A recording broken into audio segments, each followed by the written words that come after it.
ಆಮೇಲೆ 2,000 ರೂಪಾಯಿ Gruhalakshmi January February ದುಡ್ಡೇ ಕೊಟ್ಟಿಲ್ಲ. 5,000 ಕೋಟಿ ಕೊಡಬೇಕು,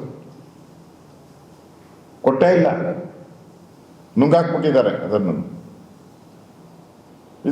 ಕಟ್ಟು, ಈಗ ಕರೆಂಟು ಕಟ್ಟು, ಈಗ ಎಲ್ಲ ಸಮೀಕ್ಷೆ ಮಾಡ್ತಾರಂತೆ.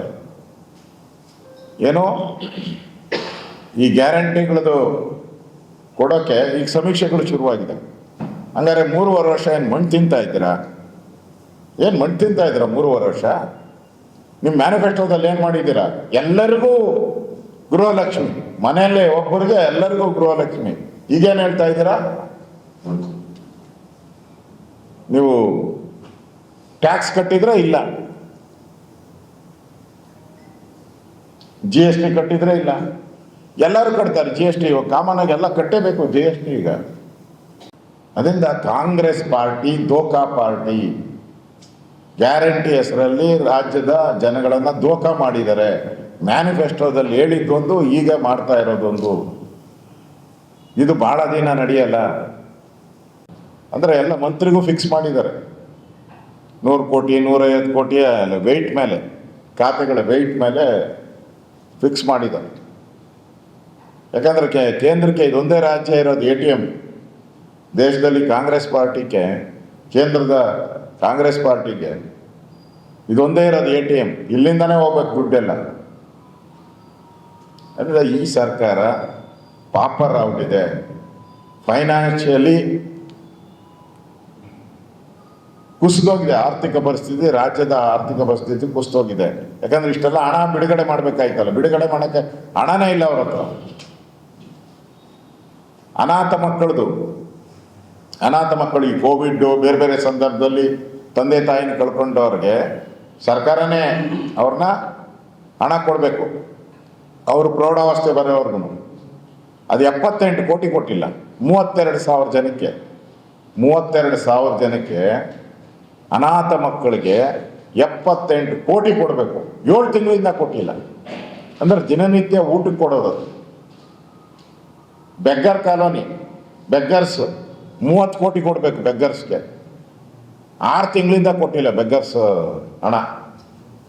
ಜನಗಳು ಬೇರೆ ಕಲೆಕ್ಟ್ ಮಾಡಿದ್ದಾರೆ, ಸೆಸ್ ಮುಖಾಂತರ ದುಡ್ಡು ಕಲೆಕ್ಟ್ ಮಾಡಿಬಿಟ್ಟಿದ್ದಾರೆ ಇವರು. ಸರ್ಕಾರ ಕಲೆಕ್ಟ್ ಮಾಡಿಕೊಂಡು ಅವ್ರು ಕೊಡ್ತಾ ಇಲ್ಲ. ಯಾಕೆಂದರೆ ಫೈನಾನ್ಸ್ ಡಿಪಾರ್ಟ್ಮೆಂಟು ಸತ್ತೋಗಿದೆ. ಫೈನಾನ್ಸ್ ಡಿಪಾರ್ಟ್ಮೆಂಟ್, ಹಣ ಇಲ್ಲ. ಒಂದು ರೀತಿ ಕಾಂಗ್ರೆಸ್ ಸರ್ಕಾರ ದಿವಾಳಿ ಕರ್ನಾಟಕವನ್ನು ದಿವಾಳಿಯ ಹಂಚಿಗೆ ತಂದು ನಿಲ್ಲಿಸಿದೆ. ಅದರಿಂದ ಈ ಬಡ್ಜೆಟಲ್ಲೂ ಕೂಡ ಮೋಸ್ಟ್ಲಿ ಮುಂದೆ ಬಡ್ಜೆಟ್ ಮಂಡನೆ ಮಾಡೋದ್ರಲ್ಲೂ 1,00,000 ಕೋಟಿಗೂ ಹೆಚ್ಚು ಸಾಲ ಮಾಡ್ತಾರೆ. ಯಾರು ಮಾಡಿರಲಿಲ್ಲ, 1,00,000 ದಾಟೇ ಇರಲಿಲ್ಲ ಸಾಲ. ಈ ಸಿದ್ದರಾಮಯ್ಯನವ್ರು ಬಂದಮೇಲೆ ಅವರು 3 ಲಕ್ಷ ಸಾಲ, ಈ DK ಶಿವಕುಮಾರ್ ಬಂದಮೇಲೆ ಇನ್ನೊಂದು 2 ಲಕ್ಷ ಸಾಲ. ತಮಿಳ್ನಾಡು ಮೀರಿಸಿ ಹೊಟ್ಟೋತೀರಿ ನಾವು ಸಾಲದಲ್ಲಿ. ಅವ್ರದ್ದೇನೋ ದೊಡ್ಡ ರಾಜ್ಯ ನಡೆಯುತ್ತೆ, ನಮ್ದು ಅವ್ರಿಗೆ ಕಂಪೇರ್ ಮಾಡಿದ್ರೆ ಸಣ್ಣ ರಾಜ್ಯ ನಮ್ದು. ಅದರಿಂದ ಈ ಕಾಂಗ್ರೆಸ್ ಅವರು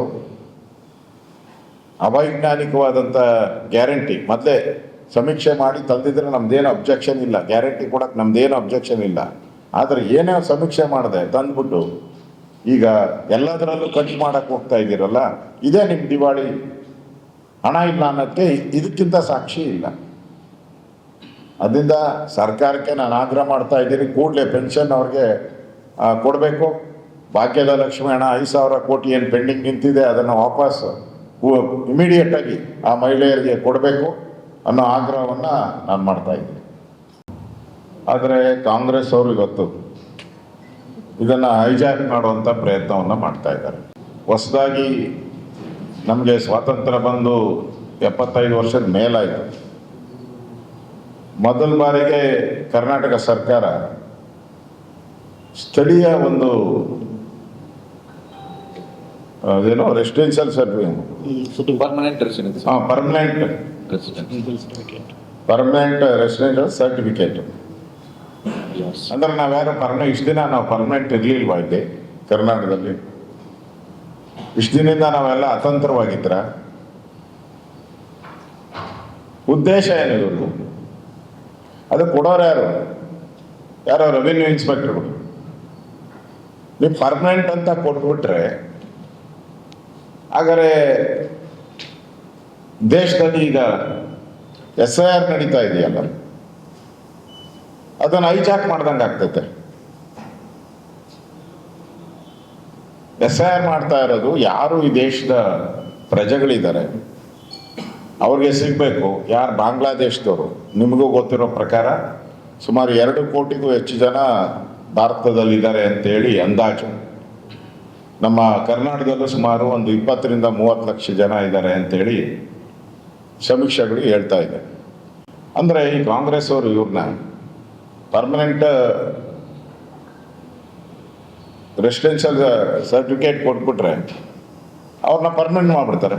ಅವ್ರ ರೇಷನ್ ಕಾರ್ಡು, ಹೆಲ್ತ್ ಕಾರ್ಡು, ಆಶ್ರಯ ಮನೆ, ಅಂಬೇಡ್ಕರ್ ಮನೆ ಎಲ್ಲ ಸಿಕ್ಕಿದ ಮೇಲೆ ಅವ್ರನ್ನ ಬಾಂಗ್ಲಾದೇಶಕ್ಕೆ, ಬೇರೆ ದೇಶಕ್ಕೆ ಕಳ್ಸೋದು ಹೆಂಗೆ ಅವ್ರನ್ನ? ಅದರಿಂದ ಇದು ಕಾಂಗ್ರೆಸ್ ವೋಟ್ ಬ್ಯಾಂಕ್ಗೋಸ್ಕರ ಅಲ್ಪಸಂಖ್ಯಾತರನ್ನ ತುಷ್ಟೀಕರಣ ಅಂದರೆ ಅಲ್ಲ ತಾನೆ, ತುಷ್ಟೀಕರಣ ಓಲೈಸಕ್ಕೋಸ್ಕರ ಮಾಡ್ತಾ ಇರೋವಂಥ ಒಂದು ದೊಡ್ಡ ಕುತಂತ್ರ ಇದು. ಇದೊಂದು ರೀತಿ ದೇಶದ್ರೋಹಿಗಳಿಗೆ ಮಣೆ ಹಾಕಿದಂಗೆ ಆಗ್ತೈತೆ. ಮತ್ತೆ ದೇಶದ ಭದ್ರತೆಗೆ ಮುಂದೆ ಅಪಾಯ ಬರೋ ಸ್ಥಿತಿ ಇರುತ್ತೆ. ಹಳೆ ಮೈಸೂರು ಭಾಗದಲ್ಲಿ ಬೇರೆ ಬೇರೆ ಜಿಲ್ಲೆಗಳಲ್ಲಿ ಬರದ ಛಾಯೆ ಬಂದಿದೆ. ಈಗ ನಾನು ಮಳವಳ್ಳಿಗೆ ಹೋಗ್ತಾ ಇದ್ದೀನಿ, ಕಬ್ಬಿನ ಗದ್ದೆಗಳು ಒಣಗಿರೋ ಅಂಥದ್ದು, ಸದಾ ಹಸಿರಾಗಿರ್ತಕ್ಕಂಥ ಕಬ್ಬಿನ ಗದ್ದೆಗಳು ಒಣಗ್ತಾ ಇದೆ, ನೀರು ಬಿಟ್ಟಿಲ್ಲ. ಆದರೆ ಮುಖ್ಯಮಂತ್ರಿ DK ಶಿವಕುಮಾರ್ ಅವರು ಇನ್ನೂ ಇದ್ರ ಬಗ್ಗೆ ತಲೆನೇ ಕೆಡಿಸ್ಕೊಂಡಿಲ್ಲ.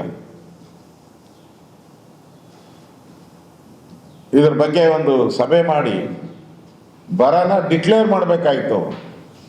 ಡಿಕ್ಲೇರ್ ಮಾಡಿದಾರ? ಮಾಡಿಲ್ಲ. ಇನ್ನ ಸ್ಟೇಟ್ಮೆಂಟ್ ಮಾತ್ರ ಕೊಟ್ಬಿಟ್ರು. ಕಾಂಗ್ರೆಸ್ ಪಾರ್ಟಿಯ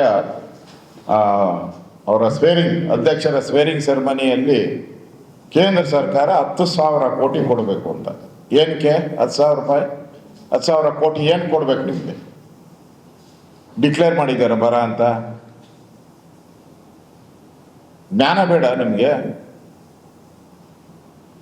ಸಮೀಕ್ಷೆ ಮಾಡಿದ್ದೀರಾ? ಸಮೀಕ್ಷಾ ವರದಿ ಬಂದಿದೆಯಾ? ಇಷ್ಟು ಎಕರೆ, ಇಷ್ಟು ಹೆಕ್ಟೇರು ಬರ ಬಂದಿದೆ, ಇಲ್ಲಿ ಕುಡಿಯೋ ನೀರಿಗೆ ಸಮಸ್ಯೆ ಆಗಿದೆ, ಮೇವಿಲ್ಲ, ಗೋಶಾಲೆಗಳನ್ನು ನಾವು ಮಾಡಬೇಕು, ಗಂಜಿ ಕೇಂದ್ರಗಳನ್ನು ನಾವು ತೆಗಿಬೇಕು, ಕೆರೆಗಳು ಹೂಳೆತ್ತಬೇಕು, ಈ ಥರ ಎಲ್ಲ ಪ್ರಾಜೆಕ್ಟ್ ರಿಪೋರ್ಟ್ ಮಾಡಿ ಇಷ್ಟು ದುಡ್ಡು ಬೇಕಾಗುತ್ತೆ ನಮಗೆ. ಇದು ಒಂದು ಜವಾಬ್ದಾರಿಯುತ ಸರ್ಕಾರ ಮಾಡಬೇಕಾಗಿರೋದು. ಬೇಜವಾಬ್ದಾರಿ ಸರ್ಕಾರ ನಿಮ್ಮದು. ಏನೂ ಇಲ್ಲ, 10,000 ಕೋಟಿ ಕೊಟ್ಬಿಡು ಅಂದರೆ ಯಾರು ಕೊಡ್ತಾರೆ? ಅದರಿಂದ ರಾಜ್ಯದ ಮುಖ್ಯಮಂತ್ರಿ DK ಶಿವಕುಮಾರ್ ಅವರು, ನಾನು ಹಿಂದೂ ಅಂತ ಯಾರು ಕೇಳಿದ್ರು ನಿಮ್ಗೆ ಡೌಟ್ ನಿಮ್ಮ ಮೇಲೆ ನಿಮ್ಗೆ ಡೌಟ್ ಆಗ್ಬಿಟ್ಟಿದೆ. DK ಶಿವಕುಮಾರ್ಗೆ ಡೌಟ್ ಆಗ್ಬಿಟ್ಟಿದೆ, ನಾನು ಹಿಂದೂನೋ ಅಲ್ಲೋ ಅನ್ನೋದು ಡೌಟ್ ಆಗ್ಬಿಟ್ಟಿದೆ. ಹೋಗೋದು ವಿಭೂತಿ ಹೇಳ್ಕೊಳೋದು, ಹೋಗೋದು ಪಟ್ಟೆ ಹೇಳ್ಕೊಳೋದು, ರೈತರ ಬೆಳೆಗೆ ನೀರು ಬಿಡ್ತಾ ಇಲ್ಲ. ಆದರೆ ತಮಿಳ್ನಾಡಿಗೆ ಮಾತ್ರ ಆರಾಮಾಗಿ ಹೋಗ್ತಾ ಇದೆ ನೀರು. ನೋಡ್ರಿ, ಮಂಗಳೂರದೇ ಆದಂಥ ಒಂದು ಸಂಸ್ಕೃತಿ ಇದೆ, ಬೀದರ್ದೇ ಆದಂಥ ಸಂಸ್ಕೃತಿ ಇದೆ, ಹುಬ್ಳಿದೇ ಒಂಥರ ಹುಬ್ಳಿ ಪೇಡ ಅಂತ ಹೇಳಿದ್ರೆ ಫೇಮಸ್. ಅದು ಮೈಸೂರಿಗೆ ಬಂದರೆ ಮೈಸೂರು ಪಾಕು ಫೇಮಸ್ಸು. ಒಂದೊಂದು ಜಿಲ್ಲೆಗೂ ಒಂದೊಂದು ಅದರದೇ ಆದಂಥ ಸಾಂಸ್ಕೃತಿಕ ಹಿನ್ನೆಲೆ ಇರ್ತದೆ. ಸಾಂಸ್ಕೃತಿಕ ಹಿನ್ನೆಲೆ ಅದನ್ನು ಅಲ್ಲಿನ ಜನಾಂಗ ಅದನ್ನು ಮುಂದುವರಿಸ್ಕೊಂಡು ಬರ್ತಾ ಇದ್ದಾರೆ. ಯಕ್ಷಗಾನ ಅಲ್ಲಿನ ಜನದ ಸಂಸ್ಕೃತಿ, ಕಂಬಳ ಅಲ್ಲಿನ ಉಡುಪಿ ಮತ್ತು ಮಂಗಳೂರು ಈ ಭಾಗದ, ಕಾರವಾರ ಈ ಭಾಗದಲ್ಲಿ ಇದೆ. ಅದು ಈಗ ಮೈಸೂರು ದಸರಾ ಪ್ರಾರಂಭ ಇವತ್ತಿಂದ ಆಗಿಲ್ಲ. ವಿಜಯನಗರದ ಅರಸರಿದ್ದಾಗಿಂದ ಮೈಸೂರು ಅರಸರು ಅದನ್ನು ಕಂಟಿನ್ಯೂ ಮಾಡ್ತಾ ಇದ್ದಾರೆ. ಮೈಸೂರು ಅರಸರು ಒಂದು ಪದ್ಧತಿಯನ್ನು ಕೊಟ್ಟಿದ್ದಾರೆ. ದಸರಾ ಹೆಂಗೆ ನಡಿಬೇಕು ಅಂಥೇಳಿ ಒಂದು ಪದ್ಧತಿ. ಮೆರವಣಿಗೆ ಹೆಂಗಿರಬೇಕು, ಅಲ್ಲಿ ಕುಸ್ತಿ ಇರ್ಬೋದು. ಅಂದರೆ ಮೈಸೂರು ಅಂತ ಹೇಳಿದ್ರೆ ಕುಸ್ತಿ ಪೈಲ್ಮಾನ್ಗಳದು, ದಸರಾ, ಚಾಮುಂಡಿ ಪೂಜೆ, ಆಮೇಲೆ ಬೇರೆ ಬೇರೆ ಸಂಗೀತ ಕಾರ್ಯಕ್ರಮಗಳು, ಇವೆಲ್ಲ ಒಂದು ಪರಂಪರೆಯನ್ನು ಹಾಕ್ಕೊಂಬಂದಿದ್ದಾರೆ. ನೀವು ನಾಳೆ ಮಂಗಳೂರಲ್ಲಿ ದಸರಾ ಮಾಡಿದ್ರಿ ಅಂತ ಇಟ್ಕೊಳ್ಳಿ, ಇವನ್ನೆಲ್ಲ ತಗೊಂಡೋಗಿ ಮಂಗಳೂರು ಮೇಲೆ ಹಾಕೋದು ಬೇಡ.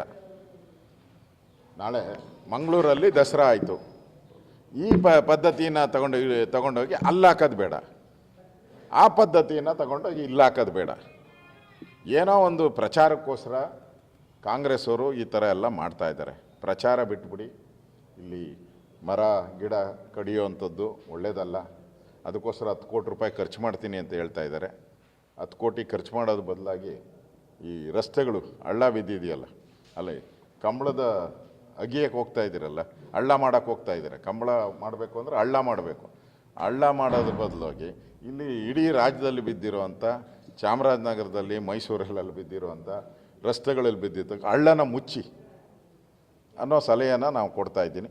ಯಾವ್ಯಾವ ಸಂಸ್ಕೃತಿ ಈಗಾಗಲೇ ಮೈಸೂರು ಒಡೆಯರು ಮಹಾರಾಜರು ಅವರು ಈಗಾಗಲೇ ಇದ್ರ ಬಗ್ಗೆ ಮಾತಾಡಿದ್ದಾರೆ. ನನ್ನೂ ಕೂಡ ಅಲ್ಲಿನ ಪರಿಸರವಾದಿಗಳು, ಮೈಸೂರಿನಲ್ಲಿ ಹಲವಾರು ಜನ ಪರಿಸರವಾದಿಗಳು ಇದರ ವಿರುದ್ಧ ಧ್ವನಿ ಎತ್ತಿ ನನಗೂ ಕೂಡ ಮಾತಾಡಿ ಹೇಳಿದ್ದಾರೆ. ಬೇಡ ಸರ್ ಅಂತ ಪರಿಸರವಾದಿಗಳು ವಿರೋಧ ಮಾಡ್ತಾ ಇದ್ದಾರೆ.